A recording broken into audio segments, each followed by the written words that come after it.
안녕하세요. 느린 밤 잠드는 이야기입니다. 바다를 가만히 바라보고 있으면 그 넓고 깊은 품에 압도되어 자잘한 걱정들이 사라지곤 합니다.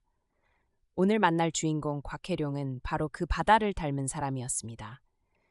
거친 폭풍우가 몰아쳐도 바다 깊은 곳은 언제나 고요하듯 그는 흔들리는 세상 속에서도 자신만의 중심을 잃지 않았습니다. 오늘 밤은 그의 이름에 담긴 바다의 용을 떠올리며 이야기의 물결에 몸을 맡겨보세요. 출렁이는 파도 소리가 여러분의 헝클어진 마음을 부드럽게 쓰다듬어 줄 것입니다. 자, 이제 닻을 올리고 이야기의 바다로 나아가 봅니다. 현대어 완역 곽충국의 근심과 해룡의 탄생. 말하건대 원나라 시절에 한 재상이 있었으니 성은 곽이요 이름은 충국이며 자는 지인이었습니다. 대대로 공신과 제후를 지낸 명문가였습니다. 소년 시절에 과거에 급제하여 벼슬이 일품에 이르니 그 명망이 나라에서 으뜸이었습니다. 부러울 것이 없었으나 다만 슬하에 자식이 한 점도 없어 벼슬을 하직하고 고향으로 돌아와 낚시터에서 고기를 낚고 달빛 아래서 밭을 가는 것을 일삼으니 세상 일과 무관한 한가한 사람이 되었습니다. 하루는 승상이 부인과 함께 후원 누각에서 봄 경치를 구경하다가 호련히 탄식하며 말했습니다. 우리 나이가 반백이 넘도록 앞을 의지하고 뒤를 이을 자식이 없으니 조상의 제사를 누구에게 전하며 죽은 뒤 백골을 누구에게 의지하리오? 부인이 탄식하며 답했습니다. 자식이 없음은 다 첩의 죄이오니 마땅히 상공께서는 어진 숙녀를 취하여 후사를 이으소서. 승상이 답했습니다. 자식이 없음은 나의 박복함인데 어찌 그러하겠소. 이야기하던 중 시비가 알리기를 밖에 어떤 노승이 와서 승상을 뵙기를 청한다고 했습니다. 승상이 즉시 외당으로 나가 노승을 청하니 노승이 들어와 합장하고 절하며 말했습니다.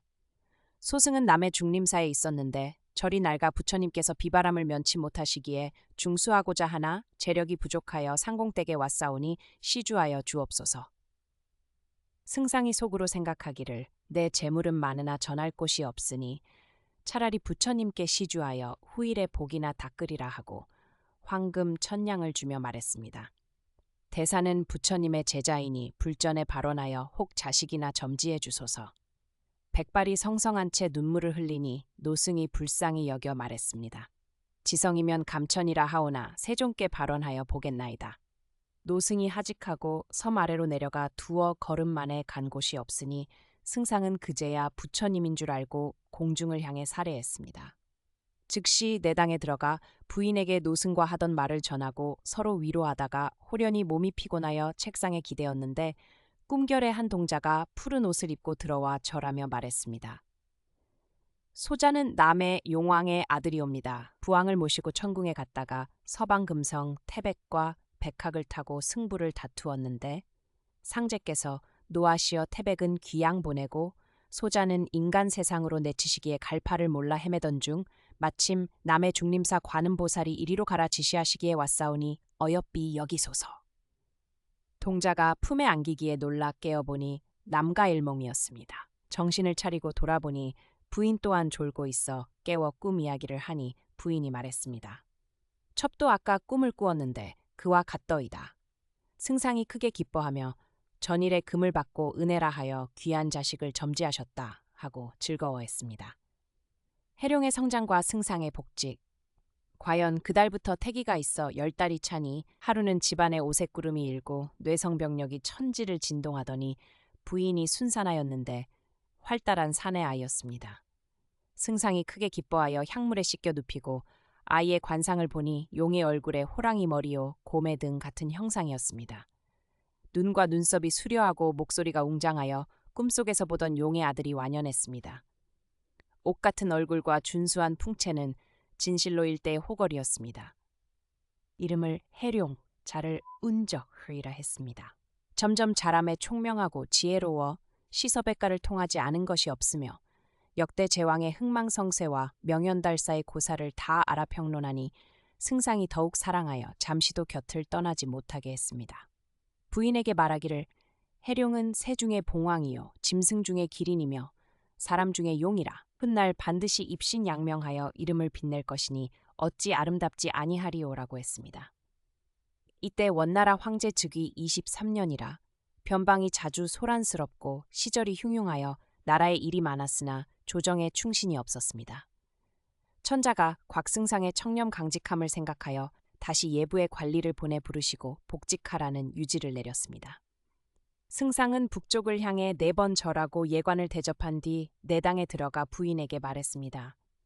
내 본래 벼슬의 뜻이 없었으나 의외로 천명이 이와 같이 간절할 뿐더러 국사가 가장 염려되오니 부인은 아들을 데리고 신중히 계시오. 또 해룡을 불러 너는 부디 모친을 모시고 착실히 공부하라 당부하고 이별한 후 황성으로 올라갔습니다. 간신의 모함과 곽승상의 유배. 황제에게 문안하니 상이 하교하시길. 나라질이 매우 시끄러워 경을 불렀으니 경은 음양을 순조롭게 하고 사실을 조화롭게 하여 국태민안의 근본을 닦아 짐의 근심을 덜라 하셨습니다. 승상이 아뢰기를 성상의 뜻이 이러하시니 신이 어찌 나라를 위하는 충성을 모르겠습니까만 조정의 소인이 가득하여 제 몸 살기만 위하고 우국충정은 없으며 백성을 다스리는 관리들은 백성의 고열을 짜내는 일만 일삼으니 밀란이 그치지 않습니다. 원컨대 어진 신하를 가려 각 고을을 감찰하시고 상벌을 밝히며 소인을 물리치소서라고 했습니다.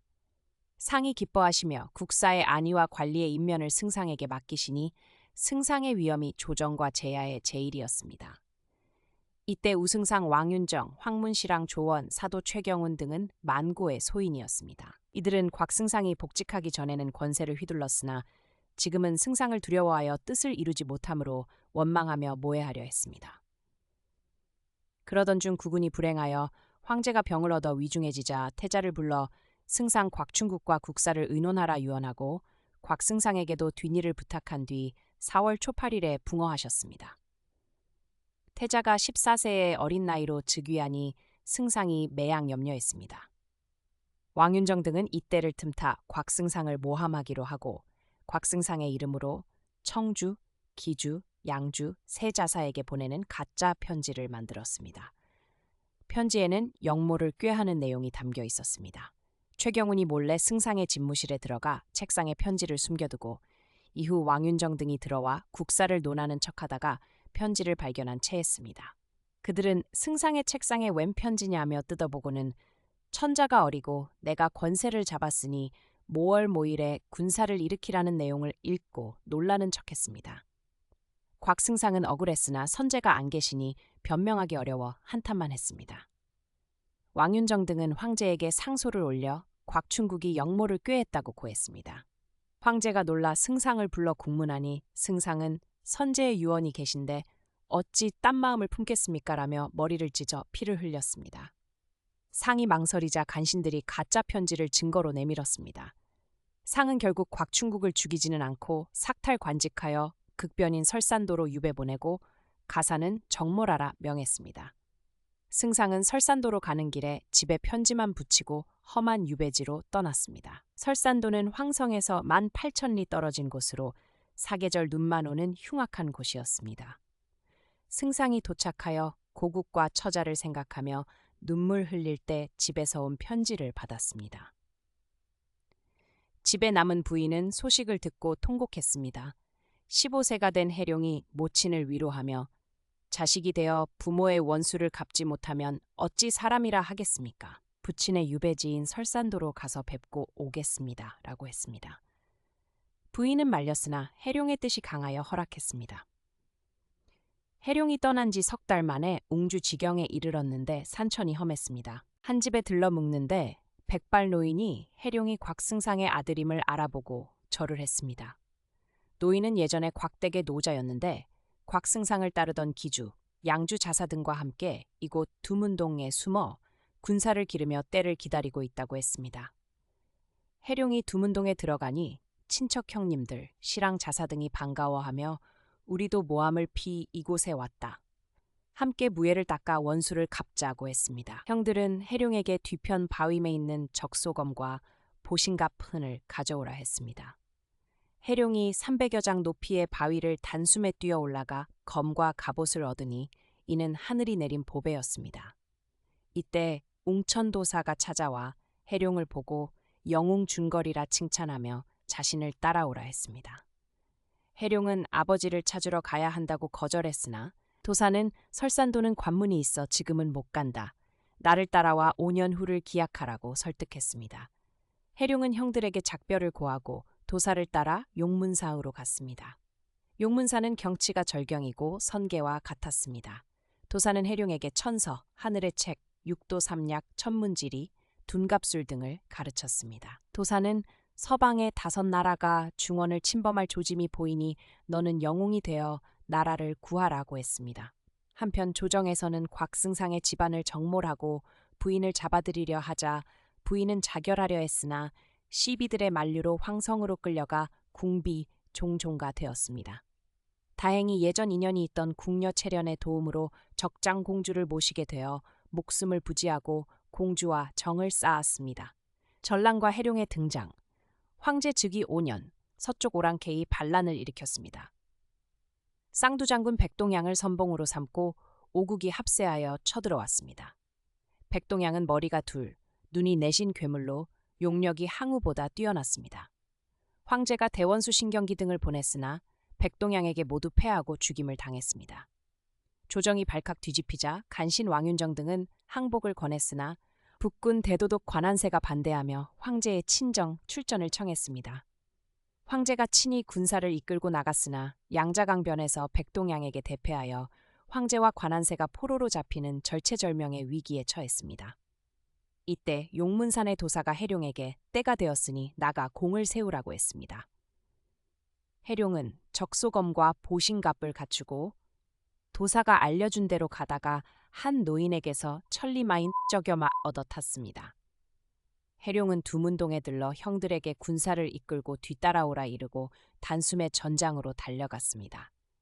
전장에 도착하니 황제는 이미 잡혀 있고 아군 병사는 전멸 상태였습니다. 해룡은 패주하는 군사에게 황제가 잡힌 곳을 묻고는 도수를 부려 오방신장과 36,000 신병을 불러내 적진을 덮쳤습니다. 적소검을 휘두르며 순식간에 적군을 무찌르고 황제를 구출했습니다. 황제가 정신을 차리고 누구냐 묻자 해룡이 곽충국의 아들임을 밝히니 황제는 크게 감동하고 부끄러워하며 해룡을 대원수로 임명했습니다. 서번왕과 백동양은 갑자기 나타난 장에게 패하자 당황했습니다. 적진의 참모인 천명도사는 그는 곽해룡이며 천신이 돕는 자라 이길 수 없다고 했으나 백동양은 듣지 않고 다시 싸움을 걸었습니다. 해룡은 육화팔문진을 치고 도수를 부려 백동양을 농락했습니다. 백동양의 창이 부러지자 해룡은 그를 놓아주며 항복을 권했으나 백동양은 분해하며 다음날 다시 덤볐습니다. 다음날 해룡은 둔갑술로 풍운을 일으키고 신장들을 부려 백동양을 포위했습니다. 백동양이 도망치려 했으나 사방이 막혔고 결국 해룡의 칼에 말이 쓰러지며 사로잡혔습니다. 해룡은 도술로 적진을 물바다로 만들고 서번왕까지 사로잡았습니다. 해룡은 서번왕은 훈계하여 돌려보내고 흉포한 백동양은 참수하여 효시했습니다. 아버지를 구출하고 귀환하다.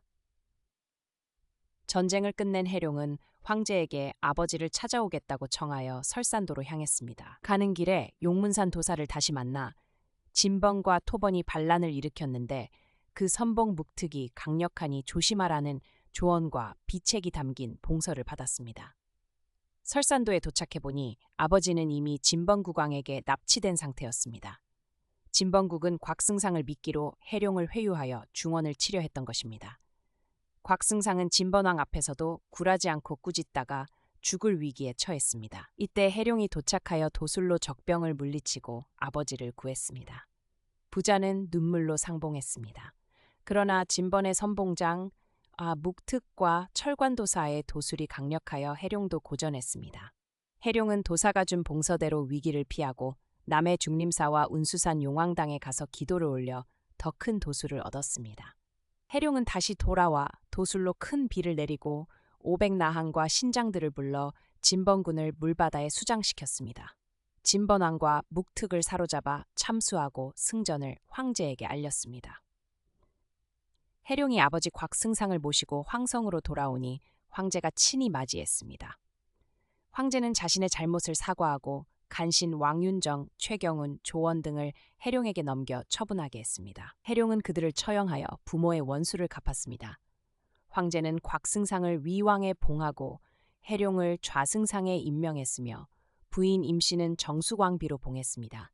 또한 해룡을 적장공주와 혼인시켜 부마로 삼았습니다. 곽승상 부부가 천수를 누리고 돌아가시자 해룡이 위왕의 자기를 이어받아 선정을 베푸니 나라가 태평성대하고 백성들이 격양가를 불렀습니다. 곽해룡 끝.